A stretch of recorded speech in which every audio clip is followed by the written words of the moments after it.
everyone. Today's Let's Talk is all about printers, paper, and PDFs. The other day during a live stream, Chat and I were talking and we discovered that not everyone is aware of the fact that aside from coloring books, you can also purchase coloring page PDFs on Etsy.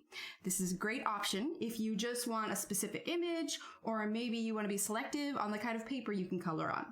There are a lot of great artists to choose from, such as Christine Karen, Chris Chang, Laura Rafferty, as well as myself. I have an Etsy. There are a bunch of them. I'm going to put them all in the links in the description below. A bunch of you suggested some wonderful illustrators. I also had a list of my own, and it got added to it. So if you want to find some new illustrators, they're all going to be listed in the links below. It's as simple as navigating to the page and purchasing the one you want. Shortly after, in your orders, there's a button you can click to simply download your images. If you're on mobile, you may be able to use an app or send the image directly to a Wi-Fi enabled printer. The process is a little bit different on a computer. Generally, your image will go to your downloads file. Once there, you click on the file and select the print icon when it comes up in the window. From there, you'll have your print options. On the left-hand side, you can see your options for black and white, paper size, etc. If you want to get more detailed, you select the Print Using System dialog and select Preferences. Personally, these are the options I like to choose: photo printing, borderless printing, photo paper, matte photo paper. I select the correct size and make sure the rear tray is selected. For me, I have a paper feeder in the back of my printer that makes printing on thicker papers easier. Before we continue to the next question that has come up a few times, I need to make sure that I express that anytime you print an image, it's very important that you don't redistribute the artist's image. Many artists will have a disclaimer when you make your purchase that the image is for your use only. As far as altering an image is concerned, I feel that it's important to honor the artist's original work. The illustration was provided as the artist intended. That being said, I do occasionally make adjustments, such as lightening the lines on the image. I've had a number of people ask me how I do this. The problem with my answer for this is that the way I do it isn't necessarily accessible to everyone else. Aside from coloring and running this channel, I have a profession that requires the use of Adobe products like Photoshop. So unless someone has access to it, my method may not work for them. I'm sure there are apps out there that will allow you to take a picture of something and make adjustments from there, but there aren't any that I'm really familiar with. However, for the sake of answering the question, my method consists of bringing the image into Photoshop, adding a white layer behind the image, and adjusting the opacity of the lines. Generally, I move the slider to 30%. If I were adjusting brightness or contrast, you would lose some of the artist detail, especially if you're working with a grayscale image. As a rule, I do my best to keep my adjustments minimal to honor the original image that the illustrator released. When I'm talking about lightening the lines on your pages, this is kind of what I mean. So when you print something like this regularly, for instance, this is a new Christine Karen page. This is how it prints when you just print it straight from what she sends you. It was a little bit dark for my taste because I wanted to go for something more pastel.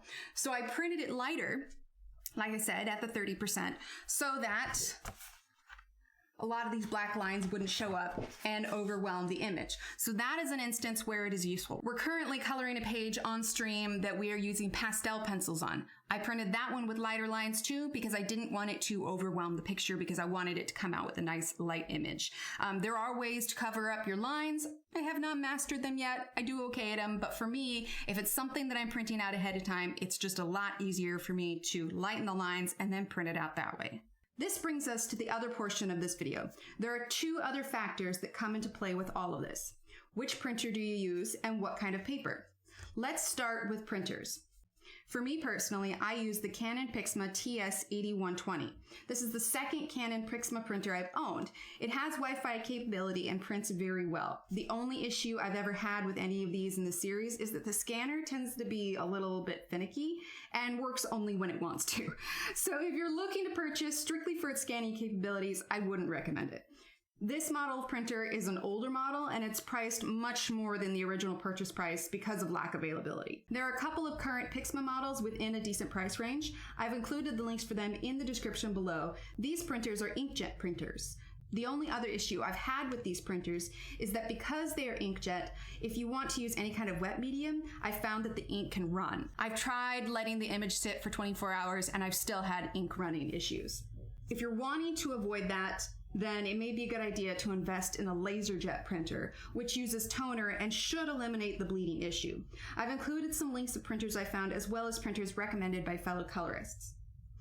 The next thing I want to discuss is the type of paper to use. This question comes up a lot and can vary by personal preference.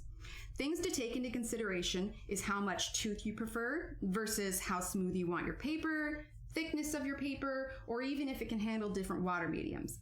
For the sake of today's video, I've created a spreadsheet comparing different types of paper I use and paper that other colorists I know like to use. As I mentioned, a lot of it is going to have to do with preference, as well as budget, and the type of paper your printer can take. Generally, when you purchase a printer, it will inform you what the heaviest paper it is capable of printing on. When looking at the weight of your paper, there are two things to look at: Gsm and Poundage. GSM stands for grams per square meter, which is a more universally recognized unit of measurement. This is the measurement of the paper weight, so a thicker paper will have a higher GSM. The other is pound. This is measured on a 500 ream size weight. So if a paper's weight is listed as 110 pounds, that's how much a 500 ream size of that paper will weigh. So for instance, the heaviest paper that I have listed on here is this Strathmore mixed media 184 pound 300 GSM paper. Now, this is a good paper, but odds are this isn't going to fit in most printers, and here's why. So this is a smaller version because this is honestly all that I had at the time. It comes in this pack here, but it does come in 9x12.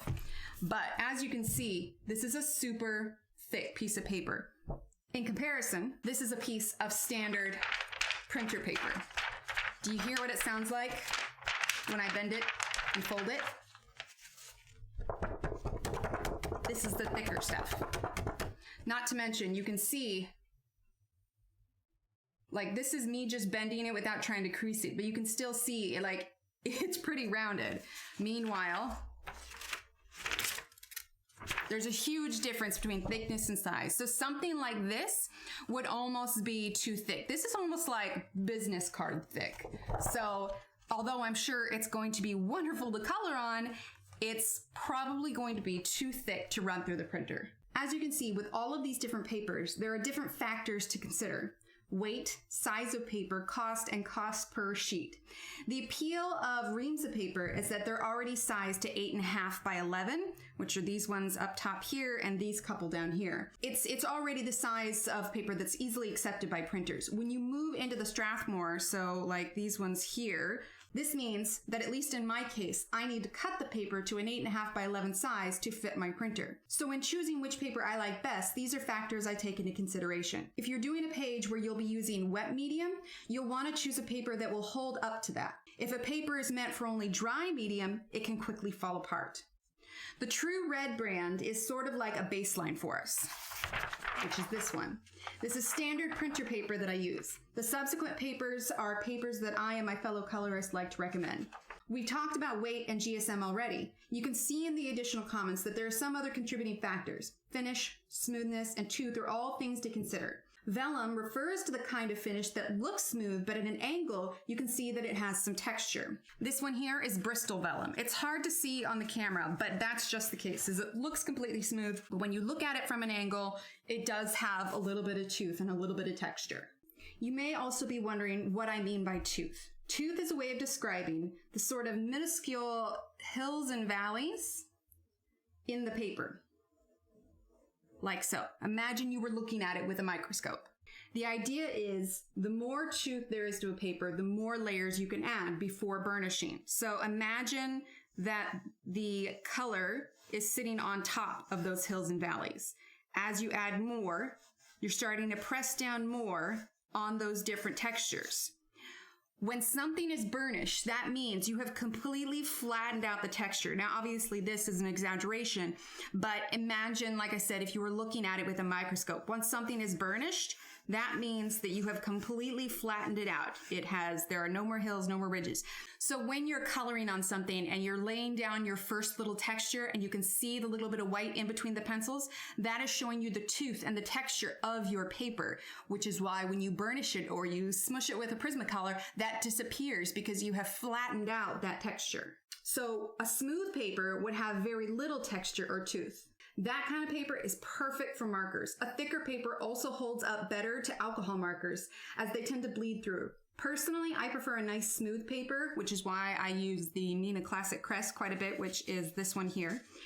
That being said, everyone has their own preferences, so don't be afraid to try out different kinds. If you don't want to invest in a large sketch pad of paper, there's also smaller sizes that you can do tests on, like this mixed media paper where we've got the smaller 6x8 inch size. I'll be including links for all of these different papers, as well as a link to the PDF version of the spreadsheet for you to study at your leisure. The bottom line is you'll need to find what works for you and your budget. The last thing I want to mention is that if you don't have access to your own printer or paper, is that there is always the option of printing at a local print shop, the library, or even a friend's house. For print shops, they usually have a selection of paper for you to choose from. The only thing with print shops, depending on where you go, is that occasionally you might not be able to print coloring pages, as some companies consider it a copyright issue, so be sure to call ahead to save yourself any of those issues. With libraries, you may be limited to standard computer paper, which is fine, but then again, something to check ahead of time. They may have the option where you say, hey, I'm going to bring my own paper, and they're like, okay, cool. So it just kind of depends. Always just call ahead of time in case you need to save yourself the trip. Well, folks, that's all I have for you today. If you have any additional paper, printer, or PDF questions, feel free to put them in the comments below. If you found this video informative and helpful, don't forget to like and subscribe and leave a thumbs up, and I'll see you next time. Thanks for watching. Bye.